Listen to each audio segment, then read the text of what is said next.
Hello everyone, welcome to Sara's whisper. আমি আছি সারা আপনাদের সঙ্গে, আর আপনারা শুনছেন উপন্যাস তোমার নেশায় মুগ্ধ। গোটা কমিউনিটি সেন্টারে থমথমে পরিস্থিতি। ছেলের সামনে বসে আহাজারি করে কাঁদছে হুমায়রা বেগম। সামনে তুর্য শুয়ে আছে, তার এক হাত পা নেই, এক চোখে আবার ব্যান্ডেজ করা। এমন ভয়াবহ দৃশ্য দেখে সবার অন্তর কেঁপে উঠতে বাধ্য। যন্ত্রণায় কাতরাচ্ছে তুর্য, কথা বলতে পারছে না সে। কেউই একদৃষ্টে তাকিয়ে থাকতে পারছে না। শান্ত হ হুমায়রা, কিছু তো হয়নি তোর ছেলের, বেঁচে আছে। হামিদুল সাহেব বলেন, শুধু বেঁচেই আছে বড় ভাইজান। দেখো, আমার ছেলের হাত পা সব কাটা। কাল পর্যন্ত তো আমার ছেলেটা সম্পূর্ণ সুস্থ ছিল গো। হঠাৎ কি এমন হয়ে গেল? ওর চোখের দিকে আমি তাকাতে পারছি না। এত আধিক্যতা করার তো কিছু নেই। আফটার অল আপনার ছেলে তো আর মরে যায়নি। অনেকক্ষণ ধরে নিজেকে আটকানোর চেষ্টা করেও অবশেষে ব্যর্থ হয়ে বলে ওঠে ইভান। ইভানের কথায় হুমায়রা বেগম উঠে গিয়ে ইভানকে এলোপাথারি চড় থাপ্পড় মারতে থাকেন। তার কলার ধরে টেনে জিজ্ঞাসা করেন, এই জানোয়ার ছেলে, তুই আমার ছেলেকে মেরেছিস তাই না? কেন মারলি বল, কেন মারলি? হুমায়রা, শান্ত হ বোন, কি করছিস? ছাড় ওকে। ও কেন মারবে তুর্যকে? তুই জানিস ওকে? হামিদুল সাহেব বোনকে থামানোর চেষ্টা করেন। এত মাতৃত্ববোধ আপনার ৩২ বছর আগে সেদিন কোথায় ছিল মিসেস হুমায়রা? আজ নিজের ছেলেকে এই অবস্থায় দেখে তো কপাল টুকে মরে যাচ্ছেন প্রায়। সেদিন আপনার ছেলে মেয়েকে যখন আপনার সামনে মেরে ফেলতে যাচ্ছিল, তখন আপনার গুণধর মেজ ভাইজান কোথায় ছিল?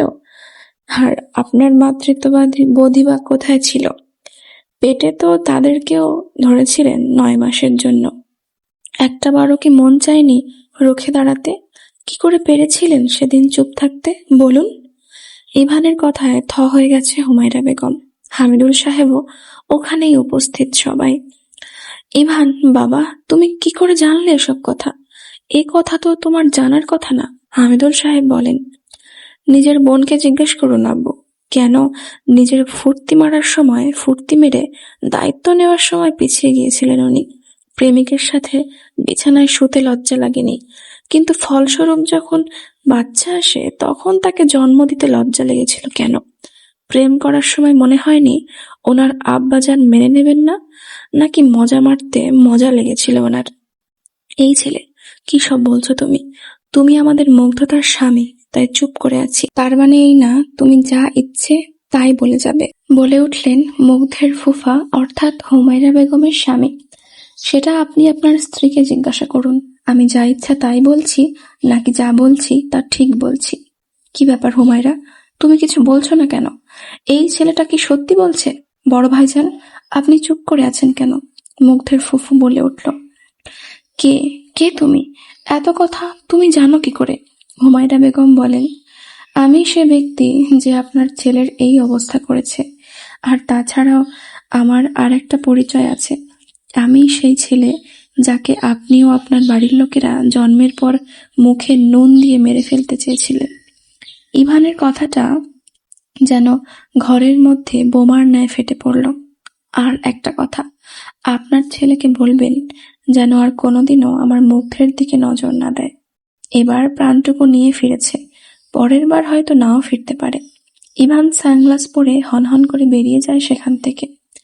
বাড়ি আছেন চাচি? কে রে? আমি মুগ্ধ চাচি। মুগ্ধ? কোন মুগ্ধ দেখি? টিনের চালাঘর থেকে এক বয়স্কা জীর্ণ মহিলা বেরিয়ে আসে। কোন মুগ্ধ? ও, তালুকদার বাড়ির মাইয়া? হ্যাঁ চাচি, চিনতে পারলেন? হ, চিনতে পারুম না কেন? সেই ছোট্ট থাইকা তোরে কোলে পিঠে মানুষ করছি, আর তোরে চিনুম না? শরীর কেমন আছে চাচি? আর শরীর রে মা, একা মানুষ। তোর চাচা তো সেই কবে থাইকা আমাগো ছাইড়া চলে গেছে। আর আমার পোলাডাও, সে তো হু হু করে কেঁদে ওঠেন নির্মল ভাইয়ার মা। কেঁদেন না চাচি, কি আর করবেন বলুন? কিছু তো করারও নেই। যতদিন আয়ু আছে মানুষ তো ততদিনই বাঁচবে। জানিস রে মা, এখন কথা আমি ভাবি, নির্মলটা কেন করলো অমন? কি এমন ঘটনা ঘটছিল যার লগে ও নিজের মইরা যাইতে হলো? জানি না চাচি, সত্যিই এত বছরেও এর উত্তর আমি খুঁজে পাইনি। এই দেখো, মায়াটা সে কখন আইছে, আর আমি কিনা তাকে খাইতে না দিয়া বসায় রাখছি। তুই দাঁড়া মুগ্ধ, আমি কিছু নাস্তা পানি লয়ে আসতেছি। নির্মলের মা চলে যেতেই মুগ্ধ বাড়িটাকে ঘুরে দেখতে থাকে। 2 কামরা বিশিষ্ট টিনের চালা ঘর। এই বাড়ির উঠোনে ছোটবেলায় কত খেলেছে। যতদিন নির্মল ভাইয়া বেঁচে ছিল ততদিন বাড়িটি বড় শৌখিন ছিল। হঠাৎ যেন সব শেষ হয়ে গেল। নির্মলদের রুমে এসে এটা ওটা দেখতে থাকে মুগ্ধ। আজ এত বছর পরও চাচি নির্মল ভাইয়ার সবকিছু খুব যত্ন করে রেখে দিয়েছেন। নিজের অজান্তে চোখ দিয়ে জল গড়িয়ে পড়ে মুগ্ধর। ছোটবেলার একটা কমিক্স বই হাতে নিতেই অতীতে ডুব দেয় সে। 5 বছর আগে। নির্মল ভাইয়া, ও নির্মল ভাইয়া, তোমায় আম্মু ডাকছে। আজ বাড়িতে বিরিয়ানি হয়েছে, আম্মু তোমায় যেতে বলেছে। মুগ্ধ ডাকতে ডাকতে নির্মলের রুমে এসে বসে। নির্মল বইয়ে মুখ গুজে উত্তর দেয়, কি হুঁ, আম্মু তোমাকে সঙ্গে করে নিয়ে যেতে বলেছে। কি সারাক্ষণ বই পড়ো বলো তো? বই না পড়লে হবে? বই না পড়লে তোর হবু ভাবিকে বিয়ে করবো কিভাবে? বাবা, বিশাল বিয়ের শখ জেগেছে তো তোমার। তা আমার এই হবু ভাবিটাকে প্রপোজ করছো কবে? দাঁড়া বোন, সবুর কর একটু। অনার্স পাশ করে আগে একটা চাকরি পায়, তারপর ডিরেক্ট বিয়ের প্রস্তাব দেব। তাহলে তো খুব মজা হবে গো নির্মল ভাইয়া। হ্যাঁ, তা তো হবে, তবে একটা চিন্তা আছে জানিস তো। যা বাবা, এতে আবার কিসের চিন্তা? আরে বাবা, তোর হবু ভাবি তো বিশাল বড় লোকের মেয়ে। আমার মতো গরিব ঘরের ছেলেকে বিয়ে করবে তো? কেন করবে না? আমার নির্মল ভাইয়া কি কারো থেকে কম নাকি? আমি কথা বলবো ওনার সাথে। কি যেন নাম গো আমার হবু ভাবির? ই মুগ্ধ মা। নির্মলের আম্মু ডাকে অতীত থেকে বেরিয়ে আসে মুগ্ধ। যাই চাচি। থাক, তুই বস। এই নে মা, তোর লগে এটুকুই নাস্তা পানির আয়োজন করতে পারছি। পিঠাখানা খাইয়া কও তোমা কেমন হয়েছে? খুব ভালো হয়েছে গো চাচি, অনেকদিন পর তোমার হাতের পিঠা খাওয়ার সৌভাগ্য হলো। আচ্ছা তুই খা, আমি ভাত চড়া দিতেছি। একেরে রাতের খাইয়া খাইয়া তাই যাইবি। জামাই বাবা আবার রাগ করুন না তো? না না চাচি, আমি ওনাকে ফোন করে দিচ্ছি। রাতে একবার খেয়েই যাব, তবে একটা শর্তে। কিরা শর্ত? আজ তোমার হাতের সিদ্ধ ভাত খাওয়াতে হবে। তুই না এতদিন পরে আইলি, আর আমি কি না তবু সিদ্ধ ভাত খাওয়ামো? এইটা কোনো কথা হইল? না গো চাচি, প্লিজ না করো না। তোমার হাতের আলু সিদ্ধ, ডাল সিদ্ধ, ডিম সিদ্ধ ভাত দারুণ টেস্ট, সাথে কাঁচা লঙ্কা। ব্যাস ব্যাস, আর কি চাই? আচ্ছা তাই হইব, তুই পিঠাখানা খা, আমি আসতেছি। নির্মলের মা চলে যাওয়ার পর মুগ্ধ আবার সেই বইটা নিয়ে বসে পড়ে। হঠাৎ সেখান থেকে একটা কাগজ নিচে পড়ে যায়। অবাক হয়ে সেটা হাতে তুলে নেয় মুগ্ধ। খুলে দেখে একটা চিঠি। সে পড়তে আরম্ভ করে। স্নেহের ছোট বোন মুগ্ধ, তুই এই চিঠিটা যখন পড়বি ততক্ষণে আমি এই দুনিয়া থেকে অনেক দূরে চলে যাব। ভেবেছিলাম কাউকে কিছুই বলবো না, নিশ্চুপে বিদায় নেব এই স্বার্থপরের পৃথিবীর থেকে, কিন্তু আফসোস পারলাম না। মনের কষ্টগুলো মনে রেখে দিলে হয়তো শান্তিতে মরতেও পারবো না আমি। আমি বড্ড ব্যর্থ, জানিস তো বোন। এত ভালোবেসেও নিজের ভালোবাসাকে নিজের করতে পারলাম না। গত 2 দিন আগে আমার কাছে একটা প্রাইভেট ফার্মের চাকরির অ্যাপয়েন্টমেন্ট লেটার এসেছে। তোকে বলেছিলাম যে চাকরি পেয়ে ওকে বিয়ের প্রস্তাব দেব। সেই কথা অনুযায়ী আমি ওকে আমার মনের কথা বলি। জানিস বোন, ও বলল ও নাকি আমায় ভালোবাসে না, কোনোদিন ভালোবাসেইনি।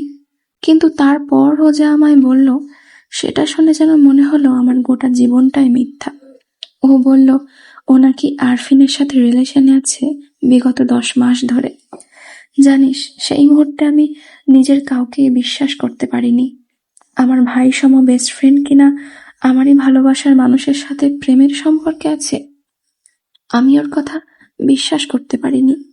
বারবার অনেক অনুরোধ করতে থাকি যাতে ও আমায় একটু ভালোবাসে।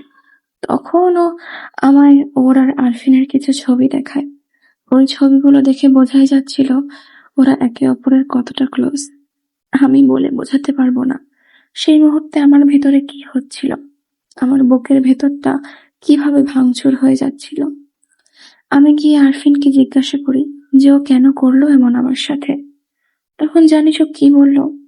ও বলল সবকিছুতে আমি ওর থেকে এগিয়ে থেকেছি সর্বদা, সেটা পড়াশোনা হোক বা খেলাধুলা। আরফিন সবসময় নির্মলের পিছনেই ছিল, তাই ভালোবাসার খেলায় ও আমার আগে স্থান পেয়ে আমাকে হারাতে চেয়েছিল। তাই ও আমার ভালোবাসাকে একান্ত নিজের করে নিয়েছে। আচ্ছা হ্যাঁ রে বোন, তুই বল না রে, আমি কি ভুল করেছিলাম? কেন এত ভালোবাসার পরেও ও আমাকে ভালোবাসলো না? কেন আরফিন আমায় ঠকালো? ও তো প্রথম থেকে সব জানতো যে আমি ওকে কত ভালোবাসি, তবুও শুধুমাত্র আমার সাথে শত্রুতা করে আমার এত বড় আঘাতও দিতে পারলো কিভাবে? আমি কখনো ওকে বন্ধু ভাবিনি, সবসময় নিজের ভাই ভেবেছি, আর শেষে কিনা ওই আমাকে ঠকালো। আর কি নিয়ে বাঁচবো আমি? আমার সবটা জুড়েই তো ও ছিল। এই 2 দিন ধরে আমার উপর দিয়ে কি যাচ্ছে হয়তো তোকে বলে বোঝানোর সময় আমি আর পারছি না। নিজের চোখের সামনে নিজের ভালোবাসাকে প্রতি মুহূর্তে অন্যের সাথে সহ্য করা যে কি পরিমাণ বেদনাদায়ক, তা হয়তো যাদের সাথে হয় তারাই জানে। জানিস, ছোটবেলায় যখন মায়ের কাছে ছোট বোন চেয়ে বায়না করতাম, তখন বকতো খুব। আসলে গরিবের ঘরে এক সন্তানই মানুষ হয় না, আবার আরেকটা। আমার খুব মন খারাপ হতো আমার কোনো ছোট বোন নেই বলে। কিন্তু যেদিন ছোট্ট তোকে চাচিমণির কোলে দেখেছিলাম, সেদিন আমার মনে হয়েছিল আল্লাহ যেন আমার ছোট্ট বোনের ইচ্ছাটা পূরণ করে দিল। তোদের বাড়ির কাজের বুয়ার ছেলে হওয়ার পরেও তুই আমাকে নিজের ভাইয়ের মতো ভালোবেসেছিস রে বোন। তোর এই অভাগা ভাইয়াকে ক্ষমা করে দিস পারলে। তোকে কথা দিয়েছিলাম যে তোর বিয়েতে বড় ভাইয়ের দায়িত্ব আমি পালন করব, কিন্তু সেই কথা আর রাখা হলো না। এই 21 বছরের ছোট্ট জীবনে বড্ড হাঁপিয়ে উঠেছি আমি। আর কোনোদিনও তো তোর সাথে ফুচকা খাওয়া হবে না, চাচিমণির হাতের বিরিয়ানি খাওয়া আর হবে না। ভালো থাকিস, আর পারলে আমার আম্মুটাকে একটু দেখে রাখিস। বলতে পারিস স্বার্থপরের মতো কেন ছেড়ে চলে যাচ্ছি। তুই এখন বুঝবি না, যখন জীবনে সব থেকে বড় বিশ্বস্ত মানুষটার থেকে বিশ্বাসঘাতকতা উপহার পাবি, তখন বুঝবি জীবনে কতটা নিঃসঙ্গ লাগে। সময় নিজের গতিতে এগিয়ে চলে, কোনো কিছুর জন্যই তা থেমে থাকে না। দেখতে দেখতে 2 দিন পেরিয়ে গেছে। ব্যালকনিতে দোলনার উপর বসে গভীর চিন্তায় মগ্ন হয়ে আছে মুগ্ধ। ইভানকে কখন তার পাশে এসে বসেছে তার খেয়ালই নেই। বউকে এভাবে অন্যমনস্ক দেখে মাথায় দুষ্টুমি ভর করে ইভানের। হঠাৎ করে স্ত্রীর গালে একটা আলতো কামড় দেয় সে। স্বামীর এহেন কার্যে নিজের হুঁশ ফিরে পেতে চমকে ওঠে মুগ্ধ। এটা কি ছিল? কোনটা বেব? এই যে আপনি যেটা করলেন, কেন করলেন? ঠিক করলেন? এমন কেউ করে? ইভান উত্তরে মুগ্ধের কোমর ধরে ওকে টেনে নিজের কোলের উপর নিয়ে আসে। মুগ্ধের কানের লতিতে মুখ ঠেকিয়ে বলে, বউ আমার, বউয়ের গাল আমার, আমার যখন ইচ্ছা তখন কামড়াবো, পারলে টুপ করে গিলে খেয়ে নেব। ইভানের কথায় চোখ মুখ রাঙা হয়ে ওঠে মুগ্ধর। মনে মনে লজ্জা পেলেও তা সে মুখে প্রকাশ করে না। ছাড়ুন আমার, এভাবে ধরেছেন কেন? আমার বউ, আমার বউয়ের কোমর আমার যখন ইচ্ছা তখন জড়িয়ে ধরবো। ধরছাই, ভাল লাগে না, ছাড়ুন তো। ওদের ধস্তাধস্তির মাঝে রুমে এসে ঢোকে তানহা। এসে এরকম দৃশ্য দেখতে হবে তা কল্পনাও করেনি। ভারী অপ্রস্তুত হয়ে যায় সে।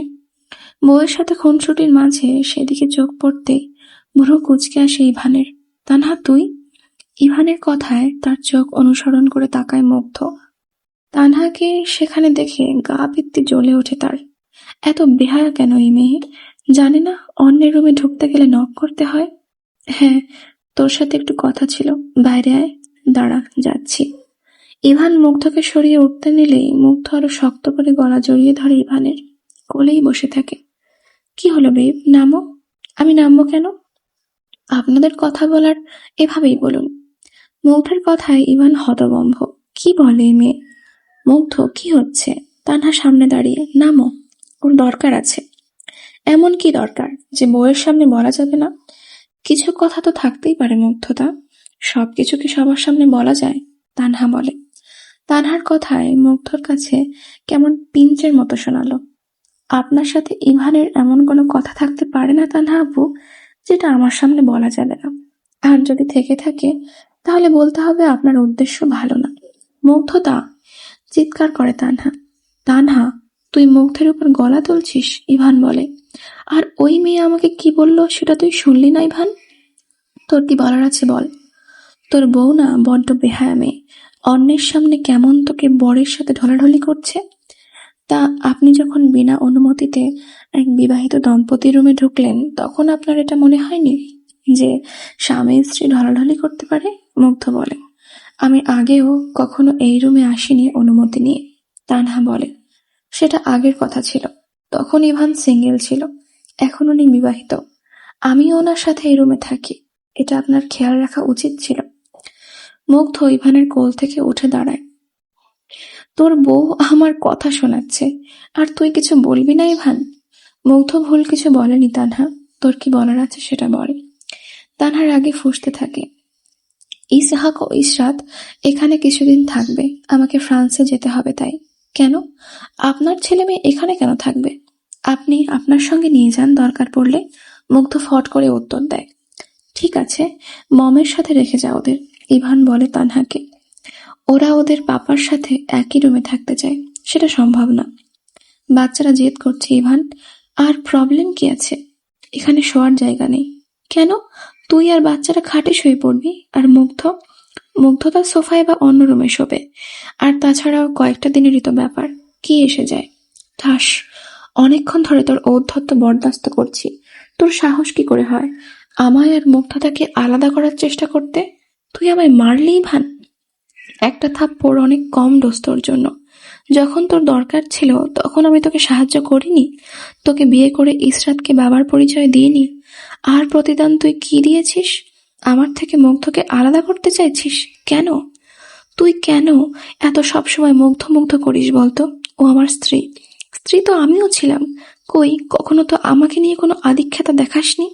কারণ তোকে আমি কোনোদিন ভালোবাসিনি। বিয়েটা শুধুমাত্র একটা শর্তের উপর হয়েছিল। কেন ভালোবাসিসনি আমাকে? একটা বার কি আমায় ভালোবাসা যেত না? এসব কি বলছিস তুই তানহা? তুই আমার বেস্ট ফ্রেন্ড ছিলি, তোকে নিয়ে আমি কোনোদিন ওরকম ভাবিনি। আর ডিভোর্সের আগে যখন মম তোকে বলেছিল তুই ওই বিয়েতে থাকতে চাস কিনা, তুই তো সোজা বলে দিয়েছিলি তুই ডিভোর্স চাস। তাহলে এখন কেন আমার আর মুগ্ধের মাঝে আসছিস? হ্যাঁ, আমি তখন ডিভোর্স চেয়েছিলাম, কারণ তখন আমার মনে হয়েছিল নইলে তোর সাথে বেইমানি করা হবে। আমি যে তোকে ভালোবেসে ফেলেছি সেটা আমি তখন জানতাম না। তানহা হাওয়া হাওয়া করে কাঁদতে কাঁদতে মাটিতে বসে পড়ে। একবার ইভান, একবার কি আমায় ভালোবাসা যায় না? শান্ত হ তানহা, বাচ্চামো করিস না। আমি মুগ্ধকে ভালোবাসি, ও ছাড়া আমার কোনো অস্তিত্বই নেই। আমার থেকে ওকে আলাদা করা মানে জানবি তুই আমাকে মরতে বাধ্য করবি। ওকে ছাড়া আমি বাঁচতে পারবো না রে। ও আমার জীবনে না থাকলে আমার জীবনটাই আমি রাখবো না। না ইভান, আই এম সরি, আমার ভুল হয়ে গেছে, আমায় ক্ষমা করে দে। আমি আর কখনো এমন করবো না, কথা দিচ্ছি। মুগ্ধতা, আই এম সরি, আমার উচিত হয়নি। আমি আর কোনোদিন তোমাদের মাঝে আসবো না, সরি। তানহা রুম থেকে বেরিয়ে যায়। আরফিন, ড্যাড রাজি হয়ে গেছেন। তবে রাজি হয়ে গেলেন? হ্যাঁ, ড্যাড রাজি হয়েছেন আপনাকে টাকা ধার দিতে, যাতে আপনাদের ব্যবসা আরো বড় হতে পারে। কিন্তু কিন্তু কি ইয়ানা? কিন্তু আরফিন, ড্যাড টাকা দেওয়ার আগে আপনাদের ব্যবসার কাগজপত্র দেখতে চাইছেন। মানে আপনারা কোনো 2 নম্বরই কারবার করেন কিনা সেটা আর কি। ওহো, এই ব্যাপার। আমি ওই বেলাতেই ইভানকে, তোমার ড্যাডকে সব কাগজপত্রের জেরক্স কপি দিয়ে আসবো। ইয়ানা গিয়ে আরফিনকে পিছন থেকে জড়িয়ে ধরে। ও আমার ড্যাড, খালি আমারই ড্যাড নাকি? আর তোমার কিছু লাগে না? আরফিন ঘুরে বউয়ের কাঁধে হাত রেখে মাথা ঠেকিয়ে বলে, হ্যাঁ তাই তো, আমার তো বড় ভুল হয়ে গেছে। শুধু তোমার ড্যাড না, সে তো আমারও ড্যাড। ধীরে ধীরে আরফিন এগোতে থাকে ইয়ানার ঠোঁটের দিকে। একটু অপ্রস্তুত হতেই পরক্ষণেই বাধ্য হয়ে স্বামীকে সঙ্গ দেয় ইয়ানা। রাতের আকাশে চাঁদের আলোয় আলোকিত হচ্ছে গোটা শহর। মধ্যরাতে চারিদিকে নিস্তব্ধতার মধ্যেও স্ত্রীর গুনগুন করে গাওয়া গানে মোহিত হচ্ছে ঈশান। বউকে বুকের মাঝে জড়িয়ে ধরে চুলে বিলি কেটে দিচ্ছে সে। কি ভাবছো ঈশান? থামলে কেন মেহেক? ভালোই গাইছিলে তো। গাইলাম আর কোথায়, এমনি তো গুনগুন করছিলাম। আপনার ভালো লেগেছে? হ্যাঁ। আচ্ছা মেহেক, তুমি আমাকে ভালোবাসো? হঠাৎ এই প্রশ্ন কেন? না, আসলে কখনো নিজে থেকে বলা হয়নি তো, তাই ভাবলাম আমি জিজ্ঞেস করি। বাসো? সত্যি বলতে এখন আর আপনাকে আগের মতো অসহ্য লাগে না। বলতে পারেন এখন আপনাকে ভালো লাগে, কিন্তু ভালোবাসে কিনা জানি না। এখনো আরফিনকে ভালোবাসো নাকি? না, এ ব্যাপারে আমি শিওর ভাবে বলতে পারি। ঈশান, আমি আরফিন ভাইয়াকে ভালোবাসি না। আর তাছাড়াও আমি চাই আপনার সাথে সংসার করতে, জীবনে একটা স্থিতি আনতে। আপনিও কোনোদিন আমাকে দূরে ঠেলে দেবেন না তো ঈশান? আমার দেখা সংসারের স্বপ্ন ভেঙে দেবেন না তো আপনি? ঈশান চুপ করে থাকে, শুধু একটা গভীর চুমু এঁকে দেয় মেহুর কপালে। এখনো রেগে বসে আছো স্নোফ্লেক? মুগ্ধকে পিছন থেকে জড়িয়ে ধরে কাঁধে থুতনি রেখে জিজ্ঞেস করে ইভান। কি হলো বলো? আরে বাবা, তানহা আর ইসরাত ফ্রান্স চলে যাচ্ছে কালকে, লাইফ টাইমের জন্য। আর হয়তো কখনো দেশে আসবে না। তোমাকে আর ওকে নিয়ে চিন্তা করতে হবে না। আপনি যে আমার ফুফুমনির ছেলে, সেটা আমাকে আগে বলেননি কেন ইভান? ইভান ভ্রু কুঁচকে আসে মুগ্ধর কথা শুনে। তার জীবনের সব থেকে স্বার্থপর ও জঘন্য মহিলাটিকে ফুফুমনি বলে সম্বোধন করেছে কেন মুগ্ধ? মুগ্ধকে ছেড়ে সরে আসে ইভান। এতে আবার বলার কি আছে? কারণ আপনার স্ত্রী হিসেবে আমার জানার অধিকার আছে। এমন অনেক কিছুই আছে যা তুমি এখনো জানো না। কেন ইভান? কেন আমার থেকে লুকোচ্ছেন? এত রহস্য কেন আপনার মাঝে? আস্তে কথা বলে মুগ্ধ, মমডাড শুনতে পাবে। শুনলে শুনুক। এসে থেকে আমি এত দুর্ব্যবহার সহ্য করেছি বাড়ির সবার, কারণ আপনি হলেন আমার ফুফুর সন্তান। নিজের স্বামীর বিয়ের আগে সন্তানের বউ নিজের স্বামীরই প্রাক্তন ভাইয়ের মেয়ে হবে, তা আপনার মম মানতে পারেননি। কেন আমায় তুলে নিয়ে এসেছিলেন ইভান?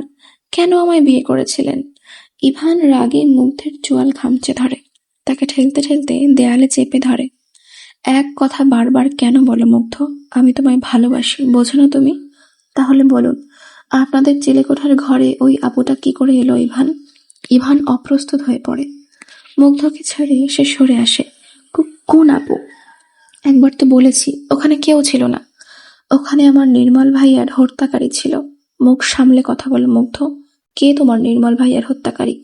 ওই আপুটা আর আমার ভাইয়া, ওরা দুজন মিলে আমার নির্মল ভাইয়ার বিশ্বাস ভেঙেছে, যার জন্য নির্মল ভাইয়া নিজেকে শেষ করে দিতে বাধ্য হয়েছিল। হাউমা করে কাঁদতে কাঁদতে মাটিতে বসে পড়ে মুগ্ধ। ইভান গিয়ে তাকে বুকের মাঝে জড়িয়ে ধরে, মাথায় হাত বলিয়ে দিতে থাকে। শান্ত হও মুগ্ধ, প্লিজ শান্ত হও। আমি তোমায় কথা দিচ্ছি, নিজের হাতে সব পাপীদেরকে শাস্তি দেওয়াবো। আরফিন নামক জানোয়ারটাকে শাস্তি দিন ইভান। ও একটা খুনি, ওকে চরম শাস্তি দিন। ওর পাপের দিন ফুরিয়ে এসেছে মুগ্ধ। ওর উল্টে গিনতি শুরু, মনে মনে বলে ইভান। ইভান মুগ্ধকে কোলে নিয়ে বিছানায় নিয়ে শুইয়ে দেয়, বুকের মধ্যে জড়িয়ে ধরে মাথায় হাত বুলিয়ে দিতে থাকে। স্বামীর ভালোবাসার আরশে চোখে ঘুম ভর করে মুগ্ধ। স্বামীর বুকে মাথা রেখে সে ঘুমের দেশে পাড়ি জমায়। তিন জুটি নিজেদের বর্তমান সময়ে এতটাই বিভোর যে তারা হয়তো জানেই না আগামী দিনে কি ঝড় আসতে চলেছে। পরের দিন এয়ারপোর্টে মেয়ের সাথে ফ্লাইটের অপেক্ষা করছে তানহা। হঠাৎ সামনে অনাকাঙ্ক্ষিত মানুষটিকে দেখে সে অবাক হয়। চোখের সানগ্লাসটা খুলে জিজ্ঞাসা করে, মুগ্ধদা তুমি এখানে? আপনি চলে যাচ্ছেন কেন তানহা আপু? এই বলতে এখানে এসেছো বুঝি? না, তবে মনের ভেতরের কৌতূহলটা আর দমাতে পারিনি। কিসের কৌতূহল? আপনি আপনার মেয়েকে নিয়ে সারা জীবনের জন্য ফ্রান্সে চলে যাচ্ছেন। তাহলে আপনার ছেলে ইসহাকের কি হবে? ওকে আমাদের বাড়িতে কেন রেখে যাচ্ছেন? ইসহাক ওর নিজের লোকেদের কাছে থাকবে না তো কার কাছে থাকবে? মানে? মানেটা ইভান তোমায় সময় মতো বুঝিয়ে দেবে। এখন আমাদের যেতে হবে। ফ্লাইটের অ্যানাউন্সমেন্ট করে দিয়েছে। কয়েক পা এগিয়ে গিয়ে হঠাৎ থমকে দাঁড়ায় তানহা। পিছন ফিরে তাকায় সে। তবে একটা কথা বলবো মুগ্ধ, ইসহাকের সাথে আমার কোনো রক্তের সম্পর্ক নেই। ও তোমার রক্তের কেউ। এতক্ষণ শুনলেন উপন্যাস তোমার নেশায় মুগ্ধ। কেমন লাগলো আজকের এপিসোডটা? একটা ছোট্ট কমেন্ট করে জানাতে ভুলবেন না। উপন্যাসটির পরবর্তী পর্বগুলি শুনতে চ্যানেল সারাস হুইসপারকে অবশ্যই সাবস্ক্রাইব করবেন। ধন্যবাদ সকলকে।